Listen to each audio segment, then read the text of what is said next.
Subordinate audit and accounts examination SAS के group 1 में PC2 का पेपर सारे ब्रांचेस के लिए कॉमन होता है और इस ब्रांच में बेसिकली रीजनिंग है, लेकिन उसके अलावा 30% of the syllabus is of statistics. आज की वीडियो में हम देखेंगे स्टैटिस्टिक्स के सिलेबस का ओवरव्यू और कुछ की पॉइंट्स।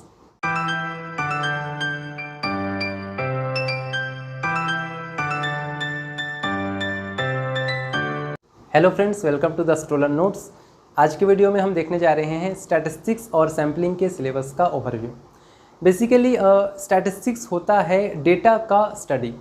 कोई भी डेटा हमें जो रॉ फॉर्मेट में मिलता है, वो कोई फैक्ट फिगर हो, कोई भी रॉ इन्फॉर्मेशन आपको मिल जाए, उसके ऊपर पूरा का पूरा स्टैटिस्टिक्स डिपेंड करता है। It can be anything like किसी के मार्क्स हो सकते हैं, किसी का एज का एक नंबर होगा, जो भी आपको आंकड़े मिलेंगे वो डेटा होता है और उसी के अराउंड पूरा का पूरा स्टैटिस्टिक्स बेस्ड है।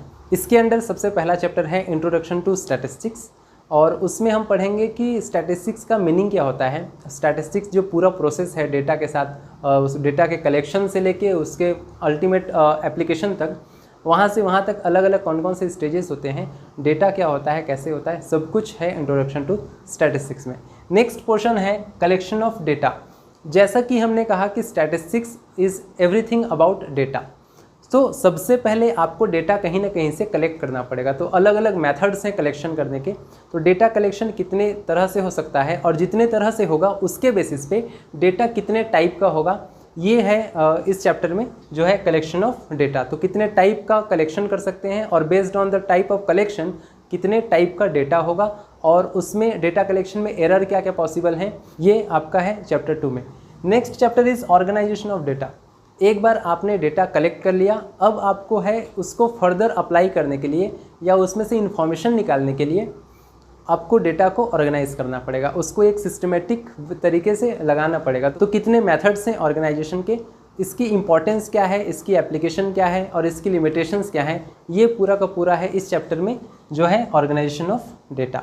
इसके बाद आपने डेटा को ऑर्गेनाइज भी कर लिया, अब बात आती है डेटा को प्रेजेंट करने की। तो डेटा प्रेजेंट हम नॉर्मली करते हैं टेबुलर फॉर्म में। तो टेबुलर फॉर्म में डेटा का प्रेजेंटेशन कैसे होगा, उसके टाइप्स कितने हैं, अलग अलग किस तरह से उसको ग्रुप किया जाता है, अलग अलग ग्रुप में कैसे प्रेजेंट किया जा सकता है, अच्छे टेबुलर प्रेजेंटेशन के क्वालिटीज़ क्या होती हैं, प्रॉपर्टीज़ क्या होती हैं, कैरेक्टरिस्टिक्स क्या होती हैं, इस सब के ऊपर और क्या क्या एरर पॉसिबल है वहाँ भी, ये सब के ऊपर है आपका ये चैप्टर प्रेजेंटेशन ऑफ डेटा।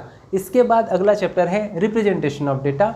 अब यहाँ हम क्या करते हैं कि हमने टेबुलर फॉर्म में तो शो कर दिया, लेकिन उसको अच्छे से अब शो करने के लिए जो हमारे डेटा का यूज़र है, जो पब्लिक हो सकता है या फिर गवर्नमेंट हो सकता है, कोई भी हो, हमारे डेटा का जो यूज़र है जिसको हमें हमारे डेटा को प्रेजेंट करना है इन्फॉर्मेशन बना के, उसके सामने हम ग्राफिकल फॉर्म में कैसे उसको प्रेजेंट कर सकते हैं। तो यहाँ अलग अलग टाइप के ग्राफ्स हम पढ़ेंगे। यहाँ पे बार चार्ट होते हैं, पाई चार्ट होते हैं, हिस्टोग्राम होता है, ओजीव्स होते हैं। तो बेसिकली ये ग्राफिकल और डायग्रामेटिकल फॉर्म में कैसे रिप्रेजेंट करना है डेटा को, उसके ऊपर है। इसके बाद आते हैं सेंट्रल टेंडेंसी। एक्चुअली होता क्या है कि डेटा आपने कलेक्ट कर लिया, अब ये डेटा हो सकता है कि 100 अलग अलग लोगों के ओपिनियंस आपने लिया है और इसको हमने कह दिया डेटा। अब हमें नहीं पता चल रहा कि इस सब मिल के क्या चाहते हैं एक्चुअली।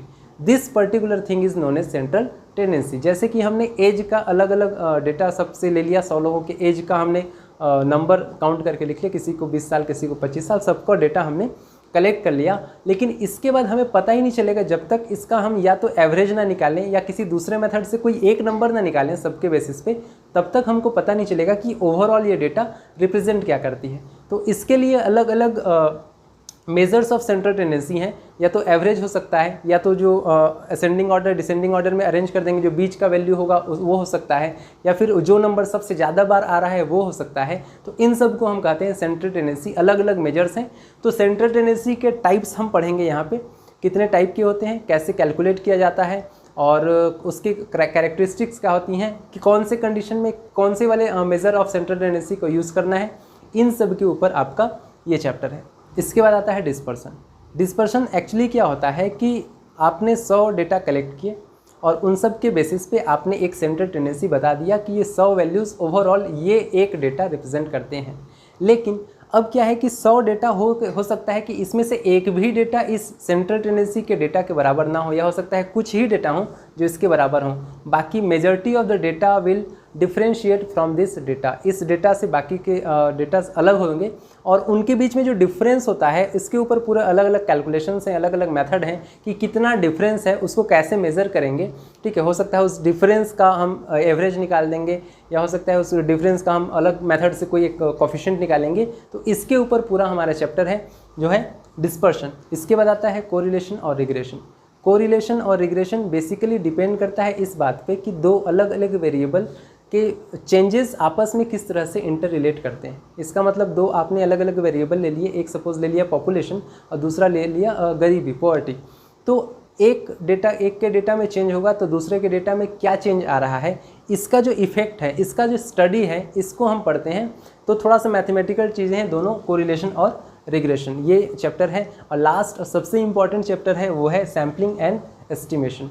सैम्पलिंग बहुत इंपॉर्टेंट है, वो इसलिए क्योंकि स्टैटिस्टिक्स में सब कुछ डिपेंड करता है कि हमने डेटा कितना लिया है। हमें सपोज पूरे स्टेट का या पूरे देश का सर्वे करना है तो हम सारा डेटा तो नहीं ले सकते, कुछ ही डेटा होगा जो हम लेंगे और उसके ऊपर हम स्टैटिस्टिक्स के जो भी हमारे एप्लीकेशन से जो भी फॉर्मूले हैं, जो भी प्रोसीजर्स हैं, वो सब लगाएंगे। और अब बहुत कुछ डिपेंड करता है इस बात पे कि हमने डेटा कौन कौन सा सेलेक्ट किया है। तो ये डेटा हम कैसे सेलेक्ट करते हैं, कैसे ग्रुप बनता है, सैम्पल साइज़ क्या होता है और प्रोसेस क्या होता है इस पूरे डेटा कलेक्शन का, इस सब के ऊपर जो हमारा चैप्टर है इसको कहते हैं सैम्पलिंग। बहुत इंपॉर्टेंट चैप्टर है और इसी के साथ ये कंप्लीट करता है हमारा स्टैटिस्टिक्स का पूरा सिलेबस। तो ये था स्टैटिस्टिक्स के सिलेबस का ओवरव्यू। स्टैटिस्टिक्स के नेक्स्ट वीडियो में हम लेकर आएंगे इसके टॉपिक वाइज स्टडी। तब तक के लिए जय हिंद।